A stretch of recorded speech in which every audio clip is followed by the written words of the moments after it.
ঘোরাঘুরি করতে সবারই ভালো লাগে। আর সেটা যদি হয় বাবার বাড়ি যাওয়ার পথ, তাহলে তো কোনো কথাই নেই। আসসালামু আলাইকুম, সবাই কেমন আছেন? আলহামদুলিল্লাহ ভালো আছি। আপনাদের সাথে নিয়ে আসলাম নতুন আরেকটা ব্লগ ভিডিও। এটা হচ্ছে আমার বাবার বাড়ি যাবার পথ। যেতে যেতে কিছু ভিডিও করেছিলাম, আর সেটাই আজকে সময় করে এডিট করে নিলাম আপনাদের সাথে শেয়ার করব বলে।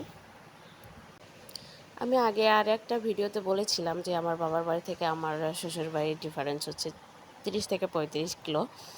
তো যেতে যেতে দেখা যায় যে অনেক সময় লেগে যায়, আমরা মাঝে কোথাও একটু দাঁড়াই, না হলে বাবু একটু বেশি কান্নাকাটি করে। আর যেহেতু আমরা হাইওয়ে দিয়ে যাই, তাই দেখা যায় যে একটু কোথাও না কোথাও থামতে হয়।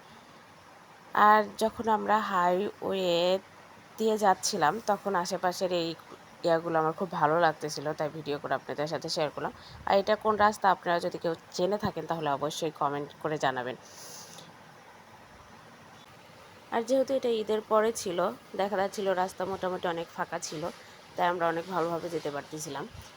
আর দেখা যায় যে গ্রামের মানুষগুলো একটু আশেপাশের যে জায়গাগুলো আছে, যেরকম আমাদের বাড়ির পাশে হ্যাচারি আছে, একটা কফি হাউস আছে, তো দেখা যাচ্ছে যে কফি হাউসে মোটামুটি মানুষজন অনেক বেশি ছিল সেদিন, যেহেতু গ্রামে সবাই মোটামুটি আসে ঈদ করার জন্য।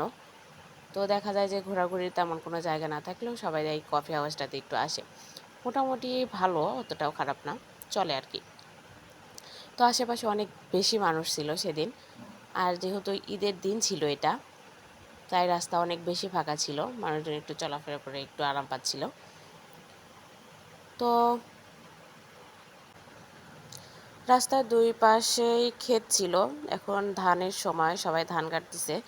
তো রাস্তা দিয়ে যেতে মানে একটু বেশি ভালো লাগে আর কি। আর যদি রাস্তায় গাড়ি কম থাকে, তাহলে তো বাইকে চড়ে ঘুরতে অনেক বেশি ভালো লাগে। খুবই কম, তুলনামূলকভাবে খুবই কম গাড়ি ছিল সেদিন। দেখা যাচ্ছিল আমার ছেলে মাঝখানে বসেছিল, একটু বেশি চিল্লাপাল্লা করতেছিল, বাসকে বাস, টাককে টাক, এভাবে মানে ডেকে ডেকে বলতেছিল আর কি। আমার বাবার বাড়ি যেতে দেখা যায় যে 4-5টা বাজার পার হয়ে তারপরে যেতে হয়। রাস্তাটা অনেক সুন্দর, মোটামুটি সুন্দর, ভালো লাগবে। যদি আপনারা কেউ কখনো সময় পান, তাহলে আসবেন ঘুরতে দেখার জন্য। আর এটা কোন জায়গা, অবশ্যই যারা সিরাজগঞ্জের আছেন তারা অবশ্যই চিনে থাকবেন, মানে উত্তরবঙ্গে যারা আছেন আর কি। সবার দাওয়াত রইল, আসবেন আমাদের এই এলাকাতে ঘুরে দেখার জন্য। আর সবাই দোয়া করবেন আমাদের জন্য।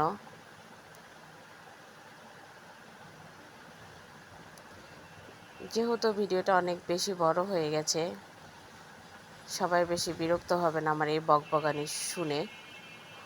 তারপরে বলছি, সবাই আমাদের জন্য দোয়া করবেন, সবাই ভালো থাকবেন, সুস্থ থাকবেন।